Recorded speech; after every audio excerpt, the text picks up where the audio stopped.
matan da suke iyayenmu na da ba ilimi, iliminsu ba da yawa bane suka tara, amma akwai biyayya ma miji.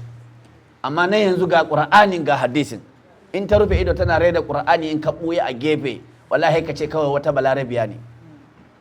Amma in ta tashi kuma in ta maka wani tsiya kuma wane za wa yi? Saboda haka ba daidai ba ne.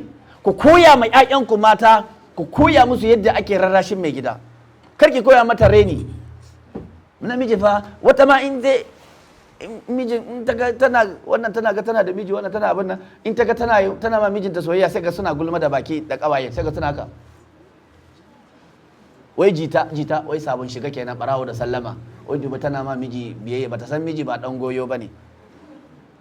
Allah ne ya faɗa a Qur'ani, yace gane yana saman mata, kuma maza kuna saman mata. Da menene? Gashi nan ba'dhum ala ba'din, wato shashi ga shashi. Wabi ma ko don ciyarwa da suke yi da ku, duk loma ɗaya da mai gida ya kawo in kika yi loma lada za a bashi. Ai business akwai wahala,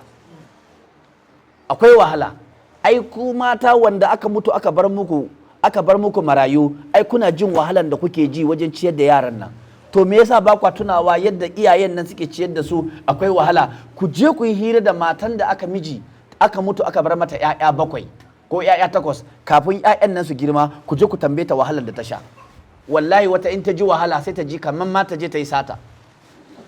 Ta je nan ba helper, ta buga waya a taimake ta babu, ta buga waya a bata bashi babu. Akwai wani wanda ya taba gaya mini, in na faɗa sunan shi su arama sun san shi, ya ce ya je kaf cikin musulmai ya roƙi bashin aron kuɗi, suka ƙi su bashi sai ya ridda. Arama sun san shi, ni mun zauna da shi, mun yi debate da shi, mun zauna da shi na mishi tambayoyi akan wannan ɗin, muka yi debate da shi. Na ce mishi to yanzu ya ce kawai wallahi sai je da ya ridda ko aka tara mishi kuɗi har mata aka bashi. Ban san ko yanzu ya koma ba ko bai koma ba, Allahu ya alamu. To menene zaka duba? To kila baya biyan bashi ne, kuma ma to don ba a baka ba me zai saka kai ridda?